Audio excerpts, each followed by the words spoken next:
Did you know that cockatoos can scream up to 130 decibels? Oh, that's so similar to what I can do. Want to hear it? Yeah. Ah! You frightened Monty. I made Monty go, ah!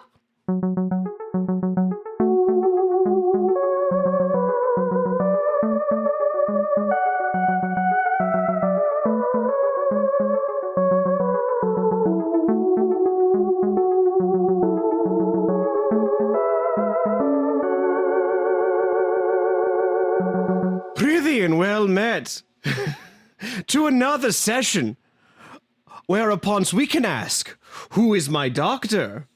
Whomst is my doctor? Whomst is indeed. I am your host, Zach, and I know a lot about Doctor Who. And I'm a woman in this era, so I can't speak. Today we are watching Series 8, Episode 3, Robot of Sherwood. Episode 3. Episode 3. So I don't know when this could make it into the episode, if this will make it into the episode, but I had a realization today. What's that?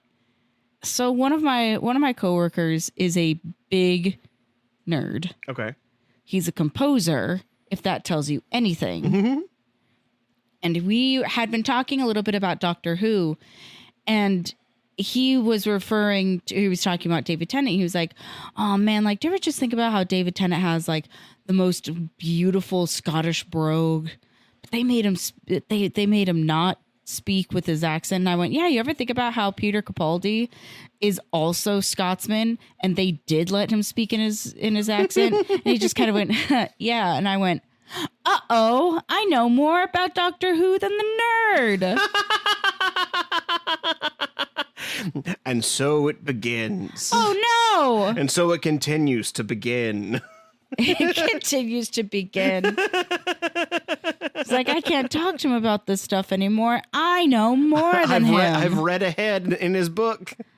Oh, no. Spoilers. But yes, this is called Robot of Sherwood. Does that invoke any images in your mind, Cassie? Of what Robot of Sherwood might be about? Really? Yeah. Is it not up? Like, it could be obvious. Is this candid television? Is Jamie Kennedy hiding somewhere? Pop on out, JC. I mean, I feel like it's pretty obvious, but I'm curious to hear it in your own words. So a robot. Okay. In Sherwood Forest. Okay. Which invokes nothing else for you, just like, I don't know what you want. I'm just curious. I'm curious. Like the movie Robot's Robot, but it's Peter Pan, not Peter Pan, Robin Hood. Okay, I was just like that's what do you want from me? A robot that steals from the rich and gives to the poor? I'm just curious. Like when I tell you the title, is like just like images pop into your head or something. That's all. I don't know. I'm not a creative man, dude. You're not creative, she says, working in backstage work. Do you want me to design it for you? What do you need? Leave me a tapestry now. You gonna pay me? Oh my goodness. I'll pay you in kisses. Bailey's already doing that for you right now as we speak. Hi, honey. Yes, this is Robot of Sherwood. It is a Doctor Who meets Robin Hood adventure. The devil, you say? Yeah. But as you and I are aware, Robin Hood is not a real person. Yeah, I knew that. Did you think there was really a sexy fox man? No, not Fox. Yeah, I absolutely knew that Robin Hood was just a folk tale. Yeah, Robin Hood is just a fictional character. Robin Hood and his merry men are just I don't know if it's a fairy tale, but it is folklore. It is English folklore. In the same way as like King Arthur is not a real guy. I knew that too. Cassie just assumes everything from the UK is real. We've been watching a Ken Burns documentary about a doctormentary. No.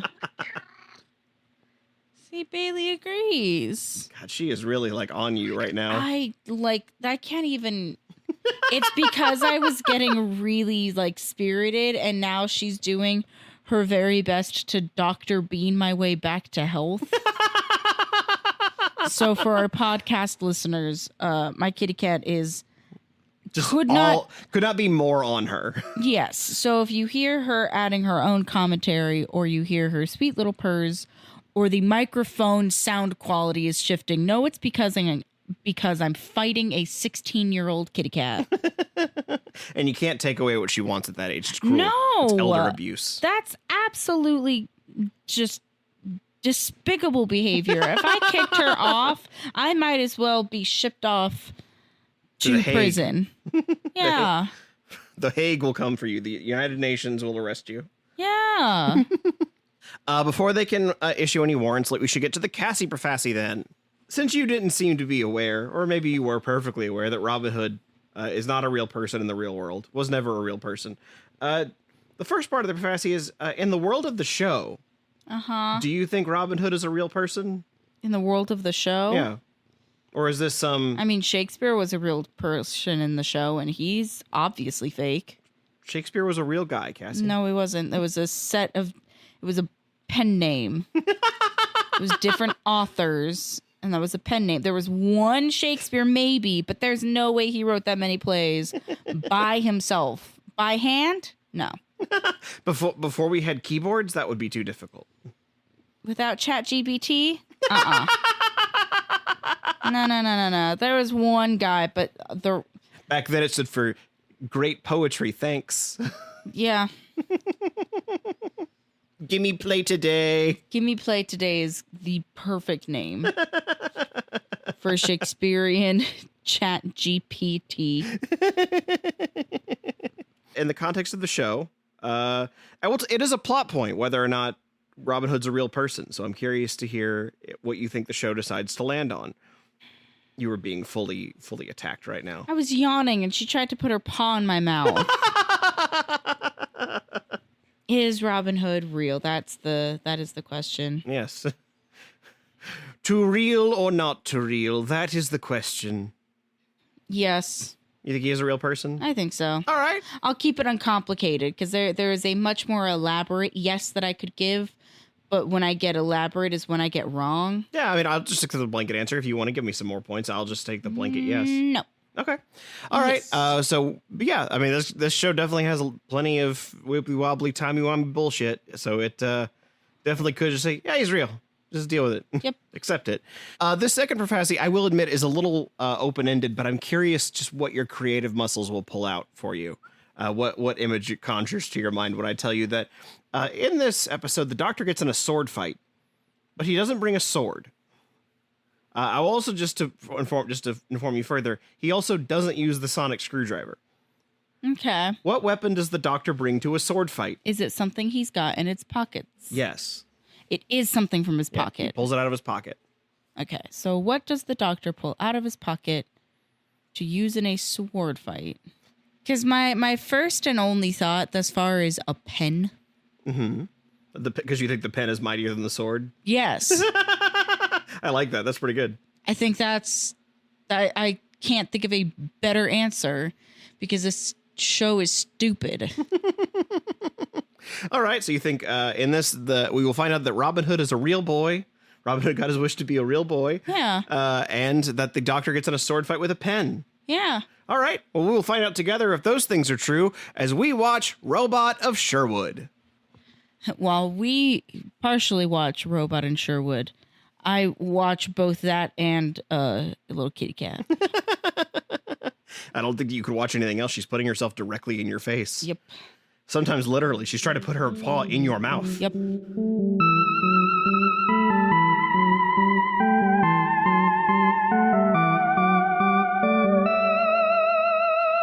Today's episode of Who Is My Doctor is brought to you by Stan McGann, the Castle Man.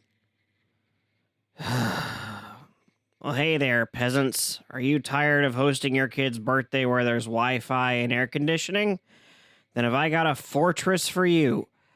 I'm Stan McGann, the Castle Man, and I've got all kinds of fortified dwellings for rent. You want the classic feudal? It's got authentic 12th century draftiness and a moat that smells like a wet dog's gym bag. You want the Gothic nightmare? Great. It's got gargoyles that look like they're judging your life choices and mildew that I'm told isn't too bad for your health. Oh, Look at that. It's raining. You know what that means at a castle? It means it's raining inside, too. Don't worry. I've got buckets. I'll rent you those, too. $10 a pop. That's Stan McGann, the Castle Man, located just behind the abandoned lime quarry. Look for the guy weeping into a pile of property tax assessments.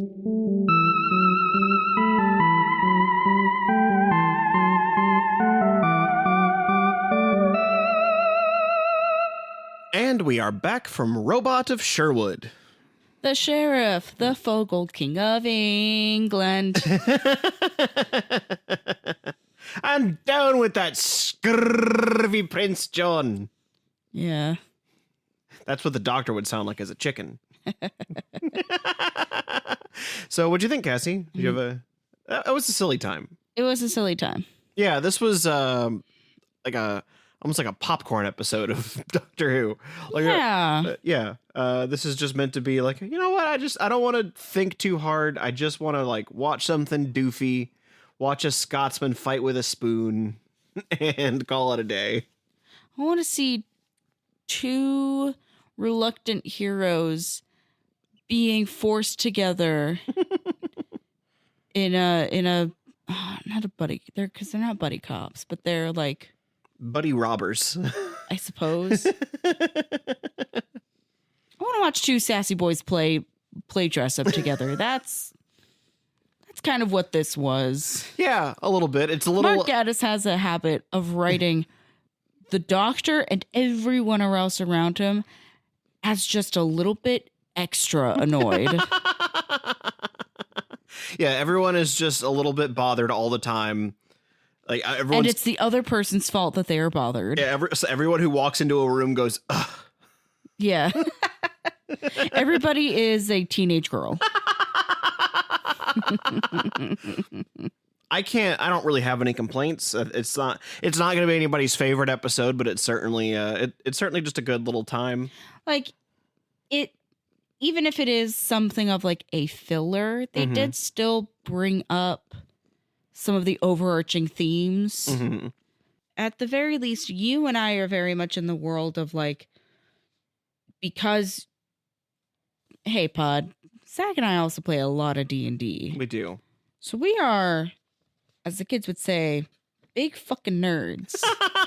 So as a big fucking nerd, it is really nice to have episodes of shows where I can go, okay, yay, I'm watching like a D&D story arc play out in 30 minutes as opposed to 4 hours on Tuesday. in 4 hours on Tuesday for like 2.5 years. You get to watch it for 30 minutes every week for like 15 years. Yeah. But this episode in particular, I was like, oh, this is very D&D. And a lot of it also has to do with the setting. But yeah, and also some of the sets, it feels weird to they do look, there's parts of it that look a little cheap, which feels weird. That's very Renaissance fair. Even the color of Clara's dress, like although very pretty, so Renaissance fair. Yeah, there is not a shred of historical accuracy. There's a smear of artifice over everything, which is very strange for the BBC to do, because you would think if any country could give you medieval England, it would be England. I never thought of it like that. They don't have to build a castle. They can just call up Jeff the castle guy. I like the idea that everybody in the BBC has their own castle guy. Hang on. Let me call Stan the castle man real quick, and I'll get us set up. Zach, I think I just found your ad. Stan the castle man. I like the idea of there being, you have your castle guy, you have your armor guy, you've got your costume guy. Yeah, because I'm using guy as the gender neutral term because everybody knows it's you got your just a little guy. You got your just a little guy. Yeah. Yeah, they've got. They've got all the stuff there. If anybody in the world is going to have all of England's stuff, it would be England. England also has a bunch of other countries' stuff too. They definitely have their own stuff. Are we sure that wasn't the exchange where They shipped off Excalibur in trade for all, to all the South, Middle East like precious artifacts. Yeah, you just go to South America and there's so much dead queen clothing. Like, how did that get there? Oh, it's on exchange for the stuff they stole. That's their retribution. I want to you now we've brushed up upon a thing of, do you think that Renaissance fairs now in England are really like, do you think they really get into it, or I have no idea. I've never even thought about a Ren fair in Europe where they had the Ren. Because I know that Ren fairs are very popular all over the US, like in this country. Yeah, I think we love that. I've always thought of that as being partly because our history only goes back so far. Yeah, we can't really. Well, because then we just criticize people that do, Civil War reenactments. Those guys are nerds. Renaissance fairs are cool. I think it's John Oliver who had a bit where he talks about how, when they take you through historical tours in America, they're like, and this building is 200 years old. And John Oliver's like, oh, that's adorable. They think that's old. Our building is 1,500 years old. My favorite thing that's been coming up on my social media reels are metropolitan cities that are built onto like ancient ruins, but because they can't remove those. They have to keep them where they are. Mm-hmm. So there's just a McDonald's that has a full-on ancient Roman street running through the like bottom floor of it because they can't do anything with it. I was half expecting you to say they had built like a McDonald's, like a Scottish castle, so they had to call it McDonald's. No, at least not to my knowledge. I just know about the Roman street one. So to get to your Prefaci points today, you got one of two. Because you were correct. Robin Hood apparently is a real man in the world He's of... He's a real boy! But the doctor fought a sword of the spoon. He had been eating ice cream at the beginning of the episode and stuck the spoon in his pocket and then fought Robin Hood with it, which I think it's just funny. I like that he has a dueling glove, but nothing to duel with. I should have known when you were like, oh yeah, like pen is mightier than the sword. I should have known when you made that connection. I was like, oh, this is wrong. You're getting way too excited about this answer in a way that means that I'm incorrect. Mm-hmm. You're just patting my back and calling me smart. I will say I do try to lean into the bit whether or not it's the right answer. No, I don't. I'm trying to sniff out your. I'm trying to sniff out your tells. Hey, could you tell what was my favorite part of this episode, Zach? I did have a guess, and it was I referred to it as the arrow measuring contest. Just where they keep firing arrows into other arrows. I would love to say, yeah, you got that correct. That was not my favorite. Really? Okay. My favorite truly was the doctor and Robin Hood bickering in the cell. And I thought you would have thought that went on too long, personally. It's the fact that they just kept on going back to Clara and then she crashes out. But it's not even that. It's the way that they escape by removing the entire floor of the cell with their chains attached still. And the doctor making Robin Hood carry it because he is the younger of the two. That's the most D&D ass shit I have ever seen. That's called somebody giving the help action and then the other person rolling a nat 20 on strength. I also heard you really enjoy the line, "You can't keep me locked up in here with a laughing person." Yeah. Well, because it's everything then that led to the grand escape of that was their only solution, was to take out the entire floor. Mm-hmm. That's so stupid. It's the only thing we had left. There's one thing I like about that arrow scene, though, that at the beginning, when that happens, it feels ridiculous, but they do end up justifying it, where the doctor bounces an arrow off of someone's armor in a way that absolutely should not work. But then later he explains that he built homing arrows for that job. You're like, oh, okay. The fact that he did something stupid and ridiculous actually makes sense because he knew he wouldn't fail. Yeah, I refer to that as the the archery pissing contest. So on a scale of 1 to sexy Foxman, how would you rate this Robin Hood? Eh. He's okay? Eh. Like 5? I'm not a furry, but you're asking me if I would choose him over No, I said on a scale. the animated fox? No. Yeah, no. I know full well the animated fox is the top of your scale. Thank you. I'm asking from 1 to that. Where does he fall?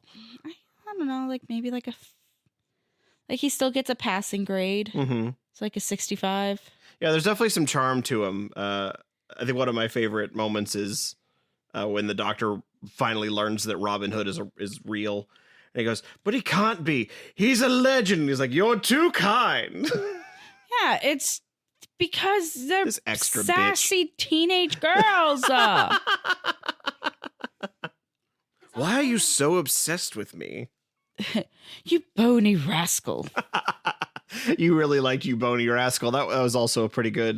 Because I don't hear the word, because they use ninny, which is one of my favorite, like, gentle insults. Mhm. Did I ever tell you, there was a day where I had called somebody a ninny at work. And this older woman is specifically like, I do think, yes, the color of her skin does play a part in this. An older black woman turned around and just went, what did you just call her? And I went, a ninny, thinking, uh-oh, is this another one of those words that we've canceled because it's actually like rooted in deep racism and I didn't know because I didn't check the news today to see what words were canceled? And she goes, I have not heard somebody call another person a ninny in 15 years. Where'd you learn that? And I went, that's like my mom's favorite thing to call me and my sister because we are, in fact, ninnies. We're a pair of ninnies. We're a pair of ninnies. And she goes, give your mom a high five. That's perfect. And I went, oh, thank God. That's pretty good. So when I hear other people do it, I'm like, yes. Yes, words that I like. Rascal is one of those words, but it is not one that I use ever. So when it does come up, I'm like, yay, I forgot I like that one. I think bony is also not an adjective that gets thrown a lot. So you hearing you bony rascal is just it's a pair of words that just bite more because they feel it's they feel also like a choice. we're continuing the trend of let's all be mean specifically to Peter Capaldi for being a skeleton man, an old. The other term was the desiccated old crone. That bony boy. Yeah. Because there's a part that's like, I know eventually this will get old of everybody being specifically very, not cruel, but just Taking little jabs. pointing out the fact that, yes, I get it. He's old. But it's also not like he's an 82-year-old man. It is funny that they keep calling him old when this Doctor feels like he's acting the most like a child. I think that's why it's the dichotomy. Mm-hmm. Like there's a part there are times where it feels like, I think I just said the other day that there are often times where it feels like the Doctor and Clara are like an old married couple. Mm-hmm. And sometimes it feels like Clara is the Doctor's babysitter. Like she just stopped babysitting the kids and now babysits the Doctor. I mean, yeah. Let's jump back to the top of the episode real quick because there were some interesting things they've added to the TARDIS. They have chalkboards now, chalkboards and books, all lining the upper level of the TARDIS. This TARDIS looks more like it was designed with the help of 7 and 8. Interesting. Yeah, like this one feels to me more like we went with what 11 had left behind, and then called in 7 and 8 for some design help. Yeah, I have the furniture from the 8th Doctor's TARDIS somewhere. He's somewhere in there. Hang on. I liked the books. I missed the velvet chairs. The books and the velvet chairs. And I want writing implements. I'm doing maths now. As a doctor, I'm doing maths here, and the best way to do maths is on a chalkboard. I need 4 of them. Bring me 4 chalkboards. Doing the wrong accent. What was that? I said you're doing the wrong accent. I wasn't trying to do an accent. I was trying to do a big German voice. If I wanted to do the right accent, I guess I could do this. Bring me the chalkboards. Yeah, there we go. A real angry brogue. I think it helps if you employ the eyebrows I too. employ the eyebrows. There we go. That helped you, didn't it? I think so. Unfortunately, I think I'm stuck like this now. I look like I'm thinking it really hard. I mean, that's just kind of your face sometimes. I have to tell you to relax your forehead or else you're going to give yourself a migraine. That's fair. I do that. So the Doctor offers Clara the option to pick any place in time and space she wants to go. And she's like, you're going to say it's ridiculous and he's not real. I want to go see Robin Hood. And his response is immediately, you're being ridiculous. He's not real. Let's go to Mars instead. Let's go to Mars. Let's go see blah, blah, blah. And she's like, no, it's my birthday and I get to pick. So the doctor does as she requests and goes to Sherwood Forest in England, around 1190 AD ish. And then as soon as he steps out of the TARDIS, an arrow burning into the TARDIS, which really feels like the TARDIS should be able to block an arrow. But at the same time, the TARDIS was confused that it was getting shot at by an arrow. In that brief moment, she went, "This hasn't happened before." Yeah, it's usually lasers. I'm prepared for lasers. Someone threw a stick at me. But then when the doctor pulls the arrow out, the TARDIS like closes the hole up itself. I think that's a really fun little touch. I like that Robin Hood is like, "Oh, it's a trick with mirrors. I want it. Give it to me. I shall take it from you." Because Robin Hood believes all property is theft. I'm a Marxist. Could you imagine? Lovely house you have. It's mine now because I said so. Because your property is theft, but I am a thief. Therefore, if I steal it, it's fine. Yeah, all property is inherently theft. The doctor immediately does not believe that Robin Hood is the real guy. So when he gets to meeting the merry men, he's just running around plucking stuff off of them to test them. That's one of my favorite moments, is him being like, your hair looks real. This isn't a real sandal. Wait, yes, it is. Oh, so many diseases. If you were real, you'd be dead in 6 months. I really like the callback to that of being like, he's going to enslave us forevermore. And the doctor's like, well, in your case, 6 months. I didn't catch that. Yeah, it's a good bit. I don't want to like beat by beat the whole episode, but it's no, please don't. No, but it is I really like the first half of this episode much more than the back half. Because the other thing, just a little something. There was no blood ever. I went, oh yeah, it's the BBC. They don't want to show anything. It's a family show. They don't want to show anything too violent. So of course they're just going to be showing somebody being stabbed, but there would be no blood on the sword. That's a little too graphic. Cut to the very fucking end of the episode. Where we see a man get oopsied into a vat of molten gold. Where we see that Robin Hood has come to see the doctor as his equal as he repeats the very move the doctor performed on him in the little sword spoon match and hip bumps the Sheriff of Nottingham into a vat of molten gold. Like, I know that word not wanting to do a whole beat by beat, but I just had to skip directly to the end of that because I went, oh yeah, that makes sense. No blood. We just saw a man get murdered. And what's worse, actually, sorry, wrong M word. We just saw a man get murdered. Yeah, because what we see after that is him trying to get out of the vat, and his hands have like been frozen in the gold, like the gold sealed around his hands, and so you're seeing his still gold liquid fingers and dripping off of his fingies. Jesus H. Christ. Because I was also like, oh yeah, that's so unbelievably hot. You would not. I didn't know you were into that.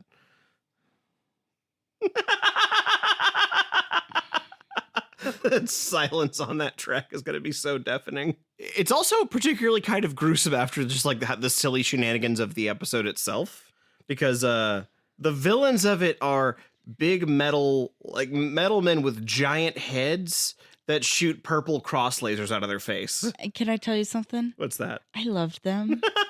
Their design was so cool. I think it's because they feel the most like men in suits we've had in a minute. They feel them, well, yes, but also, like, if you're going to make a robot that is disguising itself for historical accuracy, that's exactly how you would do that, is giving them the big, like, over-the-head, extra clunky helmets. I don't remember the words for them. I would just say helmets too. We'll just say helmet. Bucket helmet. You know what I mean, though. I'm picturing helmets in the shape of bucket hats. Their weapons are ska. Just an army coming at you singing "You Get What You Give." That's not ska. Yeah, but the guy's wearing a bucket hat in it, so I think it still Okay, counts. because I was just thinking about an army instead of like a little drummer boy. It's a trumpet. All the knights are wearing Converse. And they're taking really unnecessarily big steps. They're playing the Tony Hawk's Pro Skater 2 soundtrack as they come down. The other army starts running in the opposite direction. But yeah, it was also the purple cross face lasers that was. Yay! I loved it. Forehead lasers. It was just Ash Wednesday. You will be turned into ash this Wednesday. Yeah. It's silly, Zach. Yeah, that's a very, very silly premise, to be certain. So when they're in the ship, the doctor comes upon their like ship log that they are en route to the promised land. Mm-hmm. That is Gallifrey, right? They have not elaborated on what the promised land is yet. Okay. But it's not the first time we've heard that. Yeah. That's why, because I know that is part of this story now is finding Gallifrey. Yeah, we know that the Promised Land is a big deal, and we didn't see our other running thread through the season. So we didn't see Missy. God. To hell with her. I don't like women in Doctor Who. Don't, unless they're River Song. What if she is? She did say the Doctor was her boyfriend. Okay, yeah, but that's not Alex Kingston. That's okay. fair. That's not Alex Kingston. I also really like, there's a part of it where it's like, I run back and forth on liking that Clara is the level-headed one in this group. Because it is kind of fun to see the dynamic of two boys bickering while the girl is like, boys. It's very relatable. Yeah. It is a little cliche, but it's also like, I get it. Especially because it doesn't seem to mesh with the Doctor that we had last episode. The Doctor was like very like flippant and kind of not uncaring, but the Doctor makes a jab that Clara's her carer, she cares so I don't have to. Mm-hmm. This Doctor feels way more like he's having a tantrum like most of the episode. Yes, but I did like there was a little like fleeting moment where he is asking Clara about why she believes in Robin Hood. And he says, when did you start believing in impossible heroes? And she goes, don't you know? Mm-hmm. Yeah, I think I loved that. I think that's a really nice moment. Because I think the running through line of this season is the Doctor finding his identity. Yeah. And so I like that there is this part of it where, the Doctor is, this episode is about the Doctor being a hero in the way that Robin Hood is to Clara. The last episode is about the Doctor being a good man. And there is, sort of a attachment of like, in both situations, the Doctor most likes to be in control and he gets different responses based off of how he loses that control. Yeah. In the last episode, he gets very sad because he loses control over the Dalek when the Dalek sees something in the Doctor that the Doctor doesn't like. Mm-hmm. Whereas this time, the Doctor gets really upset that he doesn't understand how Robin Hood is here, and that leaves him in a position out of control. Yeah. And so I think that's a very it's just the Doctor being upset that he doesn't have an answer. Yeah. And I think that's a very true to the character trait. Like, that's something that feels like all doctors would sort of get very mad. And sometimes that's a trait that like gets them in trouble. Just the like, I am very strong-headed and I know that I'm smart enough and charismatic enough that I can carry basically any situation. And when I can't, that makes me very frustrated. Mm-hmm. I don't know why I would latch onto that trait so strongly. I can't imagine where I would see that in real life. Is that a jab on you? Why? Why would you say that? Are you saying that you think that's a trait that I have? Because I don't think that would be weird. That'd be crazy to think. Well, that. This is your favorite show, and I can only imagine. Yeah, I definitely think you as a young man thinking, oh, I want to be just like my favorite character. Any iteration of the Doctor. What is one of his key identifying qualities? Well, he's a smarty know-it-all. To be fair, I've wondered. I too need to be a smarty know-it-all. In a modicum of fairness, you were always a smarty know-it-all, saw another smarty know-it-all on the television screen and went, oh, There's more. I've been a smarty know-it-all since I was 5, I think. I think that was just installed directly into my base software. Know-it-all.exe was the first file installed on this computer. That is my brain. It's a little sad that I like that they have so much going on with Robin Hood. It's a little bit of a bummer how little we see of the Merry Men. Because I feel like absolutely. Because I always spend find so much time introducing each one. Mm-hmm. This is John Little. We call him Little John. Alan Adale, he plays us nice tunes. Yeah, That never. only sometimes rhyme. He only gets through a verse every time. He only writes like a stanza. But They let Squidward sing more in that one episode of Medieval Times SpongeBob than they did this actual actor they hired because he can play the lute and also sing. it's only a bummer because I feel like those interactions, like those characters, are always so fun to see, especially when like they get like you see the different personalities that rally behind Robin Hood, but they spend most of their time like piddling around a small camp that's just like a cave set. Yeah. Yeah. Here we are, Robin's merry men in our hole. Welcome to our hole. It turns out they're all just so derelict. And yes, they only have 6 months to live because they have brain-eating viruses. Full of tapeworms and Oh, no. I do find it very amusing that one of the running plot points of the Doctor knowing something is wrong is that it's autumn in England and he's like, it's too green, it's too nice. There's too much sun here in England. We need to fix this. Something is wrong. Well, if the reason why everything is so green is because there's a radiation leak, like, no wonder these men are all psycho. That's why they all have 6 months to live. This ship is giving everybody in the area cancer. Yeah. Jesus. Oh, poor guys. Robin Hood men in the ER. Robin Hood men in the dirt because they died. But it's a good time. I don't have any complaints. Like it's fine. Yeah, it's fine. It's the only time that it got a little, like, for me, the only time that the episode ever started like steering in the opposite direction, and I understand why it was doing that, is while you have silly boy shenanigans in the dungeon between the Doctor and Robin Hood trying to figure out how to escape, you had Clara and the sheriff like talking in a firelit room. Yeah, and the sheriff being a little rapey. Yeah, I went, oh, we're doing a doesn't contrast. every king require a consort? Ugh. Meanwhile, the men are downstairs like, oh, I got my tummy hurts, guard. Oh, he pissed himself. Oh no. Every king requires a consort. Ew, he peed. He's having a nervous breakdown. He soiled himself. I'll take over England and then the world. Soiled yourself, did you? That's really getting into character. Yeah, like, so I understand, and perhaps that's why I liked that part of the scene much better. I was like, I don't like this. It's the one takeaway from that particular scene is I always have a very hard time visualizing what the inside of a castle might look like lit, because fire lighting is very different than Severance style horrendous LED overhead lighting. And so especially when I'm reading books that take place in castles, I'm like, I don't even know how this place is lit.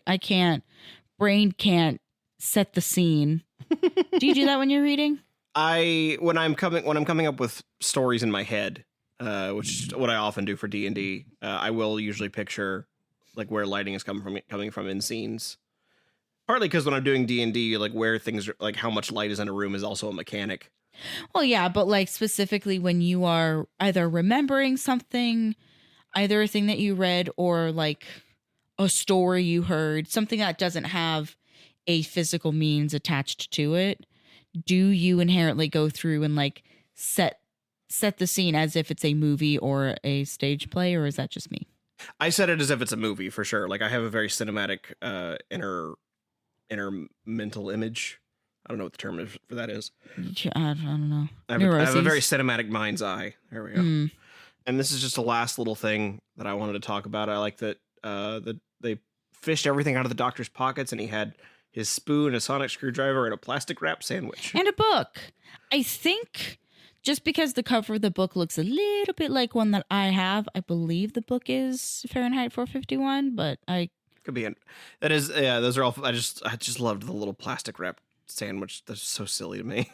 especially since the sandwich is presumably only like ham and nothing It's else. just a ham and cheese. Like there was no leafy greens. There was nothing to help us identify what kind of sandwich it was, other than that it more than likely did not have the crusts on it. I Thus- didn't see crust either. I don't think so. Mm-mm. It was white bread, and it was white all the way through. It was the same color as the doctor. Yeah, that's his emergency sandwich. That's what that's there for. It's in the same energy as how Paddington keeps a marmalade sandwich in his hat. The doctor keeps a ham sandwich in his pocket. And it's like his inner pocket too, I'm sure, where people normally keep like their wallet. He keeps a Yeah. sandwich.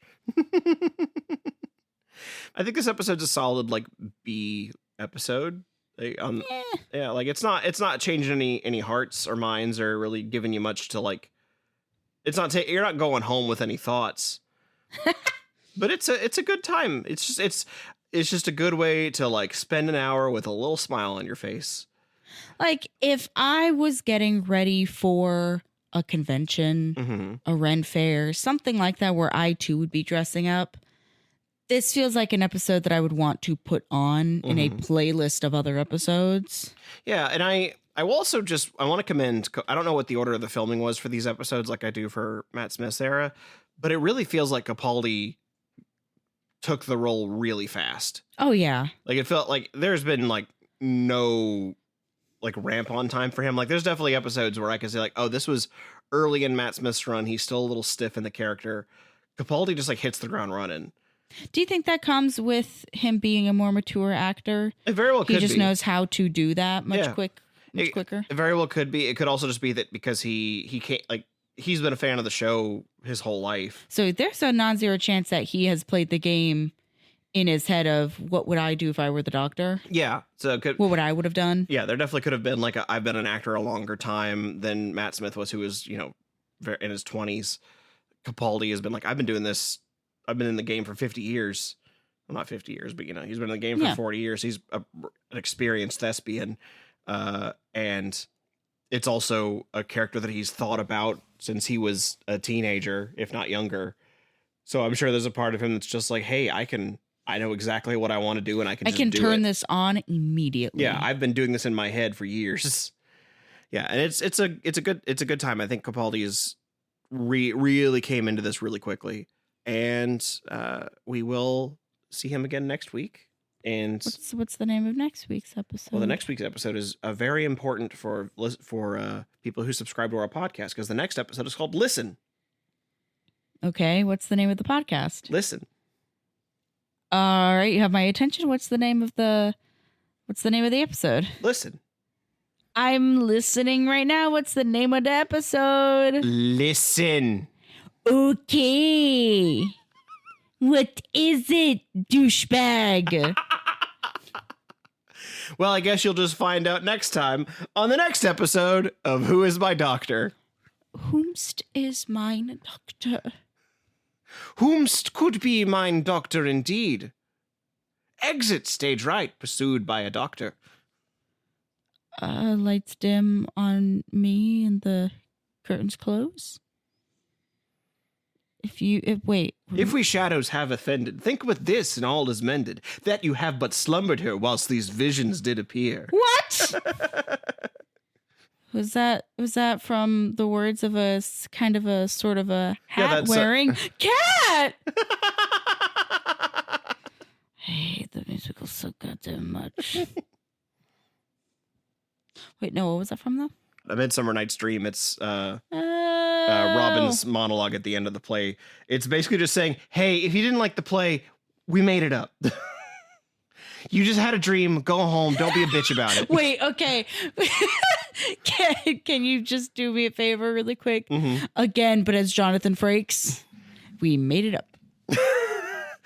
If we shadows have offended, think but this and all is mended, that you have but slumbered here whilst these visions did appear. In short, it's false. Give me your hands if we be friends, and Robin shall restore amends, because we made it up. Thank you. Not a chance. Not a chance. You ever been to the 1190 part of medieval England? You ever been to the Nottingham Forest part of medieval England? Who is my doctor? Who is indeed.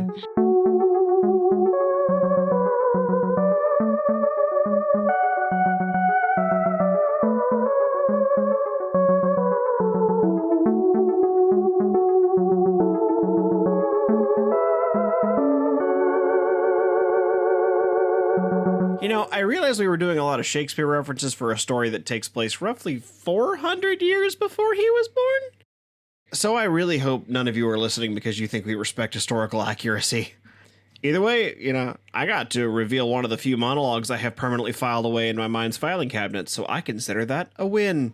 If you'd like to support our show directly, you can find us over on Patreon at patreon.com/whoismydoctor, where you can get episodes of this podcast a whole week early for as little as $1 a month. Special thanks, as always, go to our Big Daddy Dalek patrons, Andrew Blewett, David Gansel, Travis Aiken, and Daniel Lindgren. Next Tuesday, we're taking a peek under the bed as we watch Listen. So we'll see you next Tuesday, because your Tuesdays are now Who's Days.